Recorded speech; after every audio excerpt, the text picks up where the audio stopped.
Story.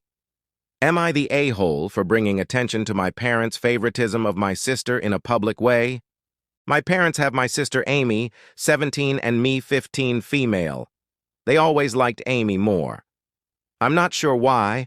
I don't know if I'm not their real kid or if they only wanted one kid and I ruined everything, but they pay so much attention to Amy, show her so much love, support her in everything, and I get nothing from them. My support comes from a couple of extended family members and friends' parents. Examples. Amy, since she was in elementary school, got to pick what summer camp she went to, and she never got told no for where she wanted to go. I was never given a choice. Some years I went to the local free one during the day, and other years I went to no summer camp at all. When Amy turned 8, she got a bedroom makeover and was given her own TV, a cool new bed, a desk space, and a new computer, and they put a mini fridge in it, all in pink to match her favorite color. I still don't have any of that stuff.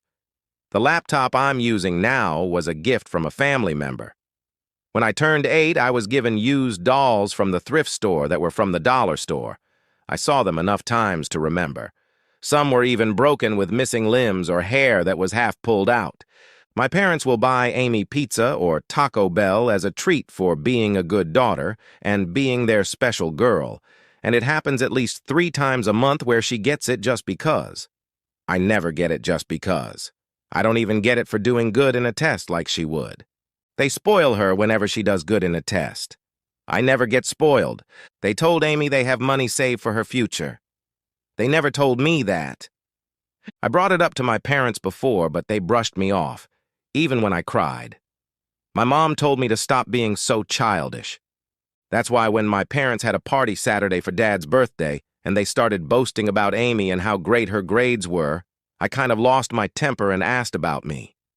I pointed out my grades were actually better than hers, but they never talk about me like that. I asked why they only talk about Amy. Why is she their favorite? Why don't they care more about me? My uncle, Dad's brother, said out loud that I have a point. But stuff got awkward after, and my parents yelled at me for doing that. Am I the a-hole? Now, for some comments, not the a-hole. Not only are you not the a-hole here, your parents definitely are. Sorry. This is not your fault, and it's nothing you deserve. A lot of parents have favorites, but most of those have the decency not to be obvious about it. Some families go through cycles where one kid is the golden child. Others take turns. Find your strength, love, connection, and belonging in other areas. You need those to grow and be strong for the remaining years you are with them. And try not to let it sour your relationship with your sister if you can. If you can't, at least acknowledge that it wasn't her fault, but theirs. More unsolicited advice. Try not to let their bad parenting make you a bad person. Some people never get over this stuff, and it can make them more likely to engage in risky behavior, drinking, drugs, sex with inappropriate people, etc., thinking, if I don't matter to them, I don't matter to me. Check in with yourself, and if you see self-negativity, pull it out and remind yourself that you deserved as much love as the next kid, and you still do. Definitely write down all the examples you can think of. Dates, times, who was present, whatever.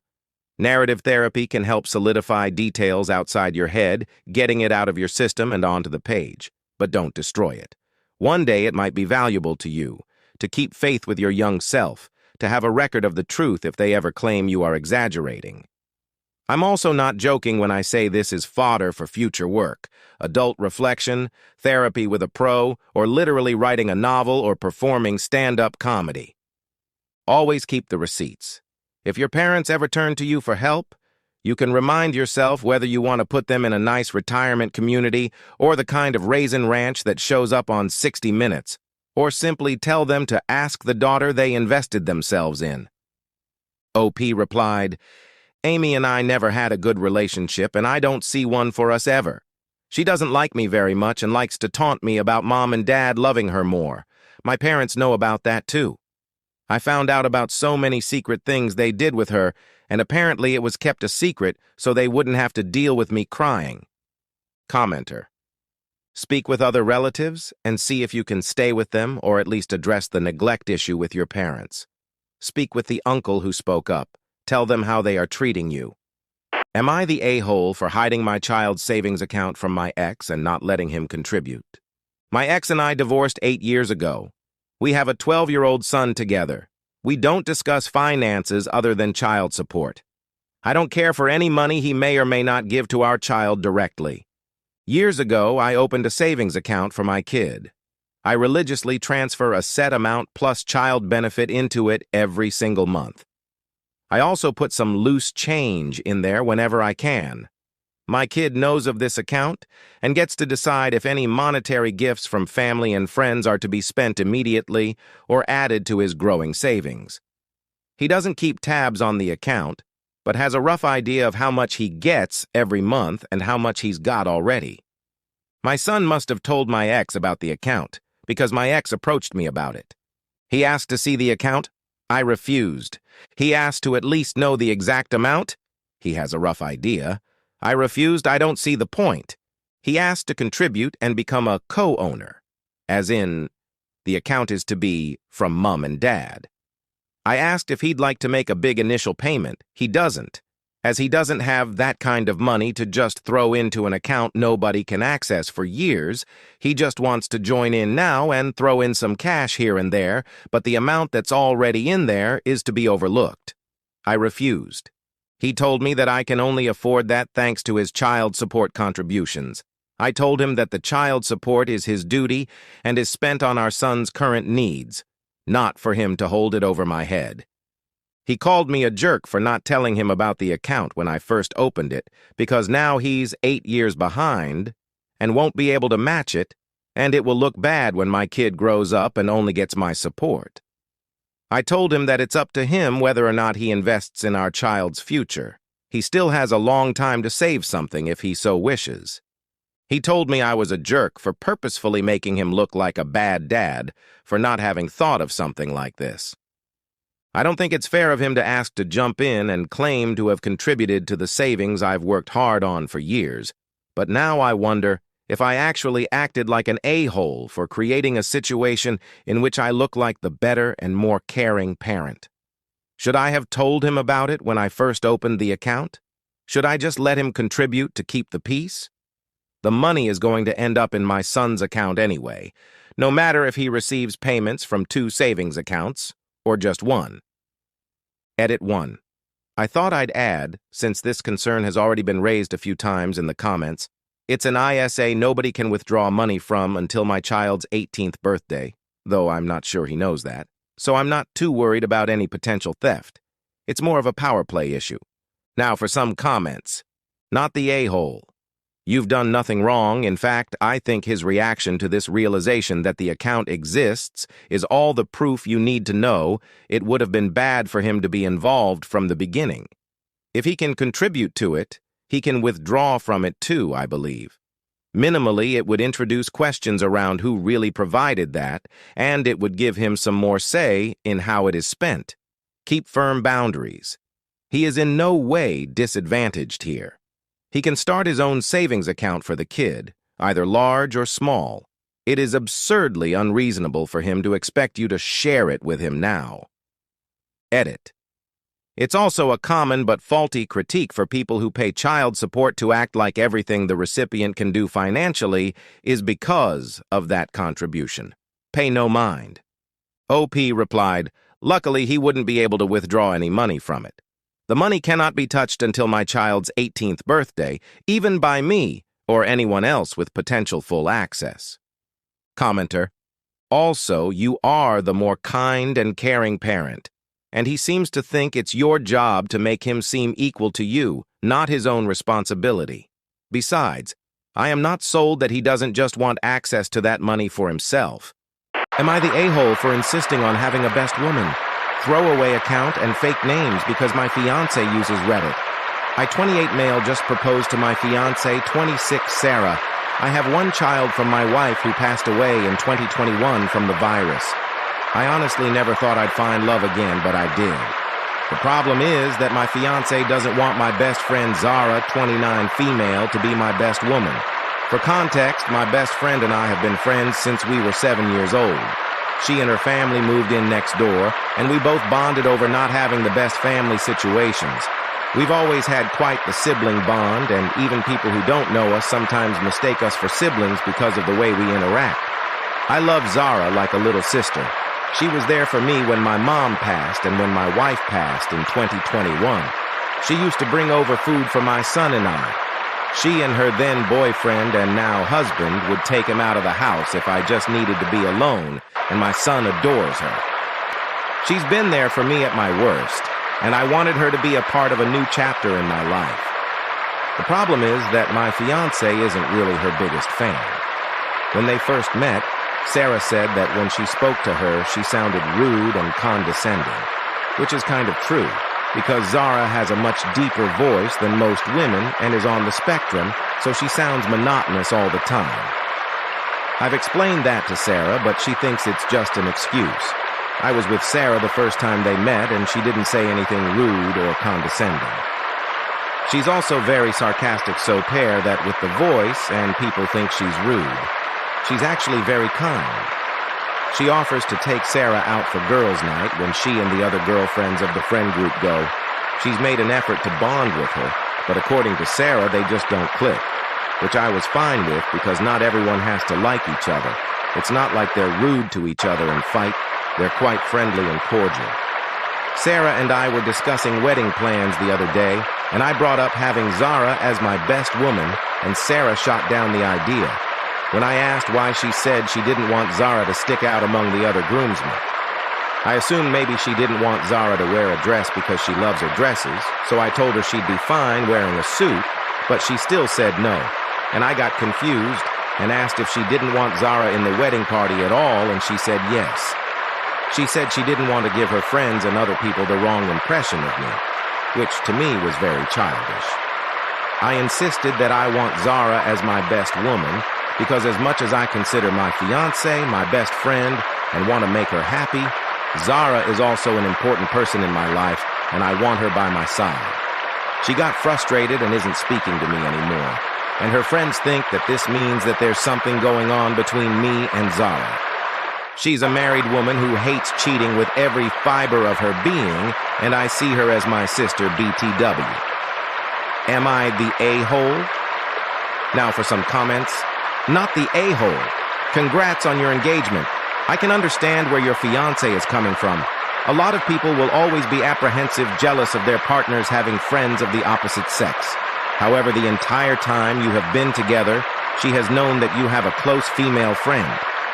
If it is truly a massive problem for her, she shouldn't have continued her relationship with you. Pals, consider. Would you honestly be 100% fine with her having a male maid of honor for the wedding? If so, fair enough. Personally, I don't think you should throw away your whole relationship over this, but I do think you need to explain to her how she is the person you want to marry, and that you just want your best mate up there with you too. Her husband could even be another one of the groomsmen. Good luck to you with whatever happens. OP replied, I would be fine with her having a man as maid of honor. I was the man-maid of honor at Zara's wedding, so I wouldn't have a problem with it. And Zara's husband is going to be one of my groomsmen. We've become very close through the duration of their relationship, and I consider him a brother, especially after all he's done for me too. Commenter. Perfect answer. I hope it all works out and you guys end up having a lovely wedding. I don't think you should have to lose your fiancé or your friend over this situation, so hopefully some sort of compromise can be reached. Am I the a-hole for refusing to bring back the full auntie and nibblings day, even though it would help my sister-in-law out? Throwaway, because I don't want my people that know me reading this. I, 24 female, am the youngest to 3 brothers, 36, 34, 31. Yes, I was the surprise baby, and yes, I was coddled growing up. They're all married, and I get along really well with my sister-in-laws. Between the 3 of them, I have 7 nibblings, all of them under 10, and one of my sister-in-laws is pregnant with the 8th. She's my middle brother's wife, and they already have 2 kids. Here's the problem. When it used to be just 3 nibblings, I used to have full Auntie Nibblings Day, where I would basically take them out from sunrise to sunset. Sometimes it was in the middle of the week, sometimes in the weekend depending on my work and social schedules. From the start, I made my boundaries clear because I had read horror stories about babysitting. I basically said that I will only offer that 1 day a week of auntie fun, babysitting, and will only babysit otherwise if there was extreme circumstances. For example, when one of my sister-in-laws had their second baby, I was more than happy to have their toddler over for a 4 day sleepover until they were out of the hospital and settled at home. With each added member to our days, it became my worst nightmare to handle that many kids alone. Say what you want about me, but that's a lot of responsibility and a lot of kids, and just one me.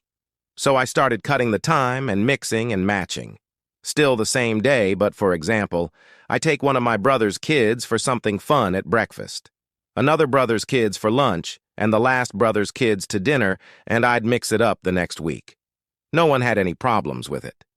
Now that my sister-in-law is heavily pregnant, 31 weeks, with their third kid, she brought up the thought of me maybe keeping her kids all day and bringing them to stuff with the other nibblings, because she used to use that as a self-care day for herself. I turned her down and told her my reasons. 1. It would still be a lot of kids to handle if we merge, 5 to 6 and 2. It wouldn't be fair to the rest of my nibblings. She understood. No crazy, selfish sister-in-laws here.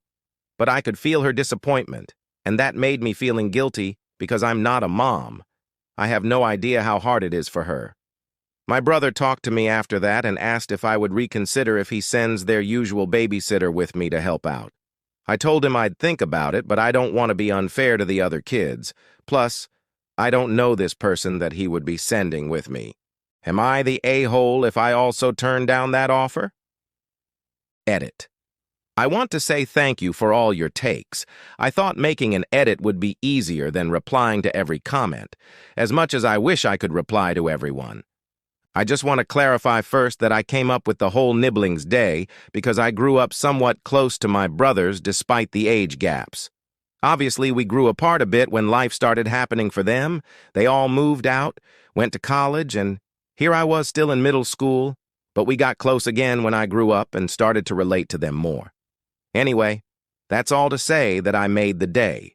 So the kids and I have a relationship and their parents getting a small break was just an added bonus, something that I may need to remind them of. A lot of people asked why my brother or other brothers don't have uncle days or trade off kids to give their wives time off, and it's mostly because their schedules are rarely in sync, unless it's around the holidays. We all get together then, and they all divide the child care among themselves. My dad pitches in too, and their wives, our mom and me, don't lift a finger. As for why parents don't help, they used to until my mom had hip surgery, and they made it clear that they'll pitch in when they can, but not to rely on them, and my pregnant sister-in-law's parents are hours away. As for the babysitter, I don't think it's that wild that they don't send her out in public with the kids, but what do I know? I don't have kids, LOL. If they send her out with me, I think it would be awkward and uncomfortable because what if her caring style is different from mine? What if she thinks something is okay and I don't, or the opposite? Who will the kids ask permission from? What if some of the kids ask something of her and she says yes and they run off while I'm busy with the others and I end up not keeping track of them? I'm the type that I need to know where every little one is at all times, and at the end of the day, I wouldn't be her boss and have no right to ask stuff of her like I am. As for my sister-in-laws, the pregnant one is a stay-at-home mom, while the other two work. So I imagine they want to wind down at home as well in the weekends with their family, IDK. I'm close to them, but I don't ask them what they do. That's just weird because they're married to my brothers. Unless they volunteer it in conversation. A lot of you suggested I alternate between sets of kids each week, but that would mean that I would only see each of them 1 time a month, and I don't know about that yet. I know I'll have to dial back at some point, and it won't always be this way, but they're still so young and cute that I don't have the heart to pull the plug on our days. I do agree that we need to have a talk, and that some things need to change, though. And finally, how can I even afford to do this every week? I'm a tech girl, and was lucky enough to land a cushy job that's also flexible when it comes to remote office time. My social life is healthy, guys. I don't just spend my time around family and I am dating. Or trying to, at least. It's not easy in the 2024 dating pool. No offense to any guys, I'm sure you're all lovely. If I have news and you guys are interested, I'll update. Now for some comments. Not the a-hole. If they have a regular babysitter they are willing to send along, then there is nothing stopping them from letting you have the nibblings for part of the day, and then you drop off their kids to the babysitter who has money for the zoo or aquarium or picnic in the park or whatever y'all do with kids in your neck of the woods. Same cost to your brother and sister-in-law. Sister-in-law gets a day alone and no extra stress for you. Commenter. We don't know if the brother has time on the days OP does her nibbling day. But there's obviously no reason he couldn't take the kids out on whatever day off he has to give his wife a day off.